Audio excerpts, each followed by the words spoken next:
ìjọba àpapọ̀ orílẹ̀-èdè yìí wọ́n ti sọ̀rọ̀ wọ́n sì ti fún gbajúgbajà pásítọ̀ ní tó jẹ́ olùdásílẹ̀ ìjọ Christ Embassy ìyẹn ìjọ tó tún pè ní Love World ìyẹn pásítọ̀ Chris Oyakhilome. Wọ́n ti fún bàbá náà lésì ọ̀rọ̀ tó sọ tí wọ́n sì ti fún gbogbo àwọn ọmọ Nàìjíríà nímọ̀ràn pé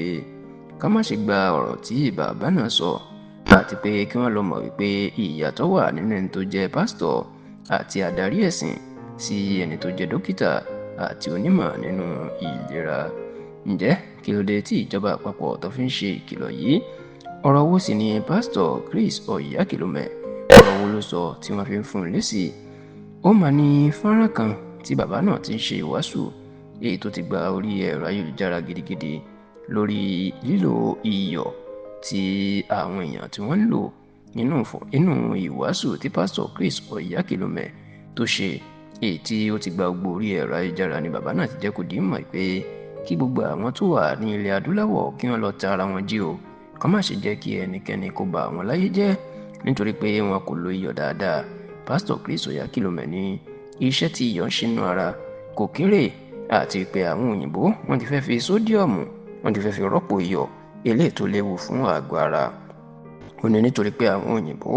wọ́n fẹ́ báyé àwọn aláwọ̀ dúdú jẹ́ ló ṣe jẹ́ kí wọ́n gbé òfin jáde wípé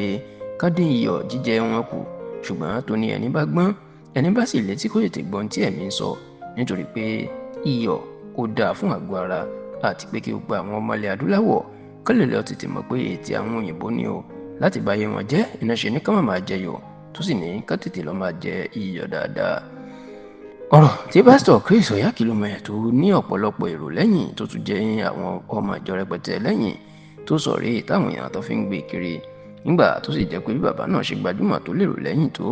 ni ló fẹ́ jẹ́ káwọn èèyàn ti máa gbọ́ ọ̀rọ̀ náà gbọ́ ló jẹ́ kí ìjọba àpapọ̀ orílẹ̀-èdè Nàìjíríà ká tètè fèsì o nínú àtẹ̀jáde tí iléeṣẹ́ tó ń rí sọ̀rọ̀ ìlera lórílẹ̀-èdè Nàìjíríà Ministry of Health ètò fi síta nípasẹ̀ igbákejì agbẹnusọ iléeṣẹ́ náà ìyẹn ọ̀gbẹ́ni Àlàbá Balógun láti ní kí àwọn èèyàn má ṣe dá pásítọ̀ Chris Oyakhilome lóhùn o. Wọ́n ní ká lọ mọ̀ kí pásítọ̀ tí kì í ṣe dókítà tó nímọ̀ nínú ìmọ̀ ìlera ni. Ó ní lílo iyọ̀ àpọ̀jù wọn ló léwu fún àgọ́ ara. Kódà wọ́n ní àwọn onímọ̀ ìlera ti jẹ́ kó di mọ̀ pé bí èèyàn bá ń jẹ iyọ̀ lájẹjù àwọn àìsàn bíi àìsàn ẹ̀jẹ̀ ríru, àìsàn ọkàn, àìsàn rọpárọsẹ̀, àìsàn kíndìnrín àti àwọn nǹkan míì bẹ́ẹ̀ òní yóò kọlu ẹni tó bá ń jẹ iyọ̀ jù. Tó sì ní fún ìdí èyí káwọn ọmọ Nàìjíríà kó má ṣe dá pásítọ̀ Chris Oyakhilome lóhùn rárá àti rárá.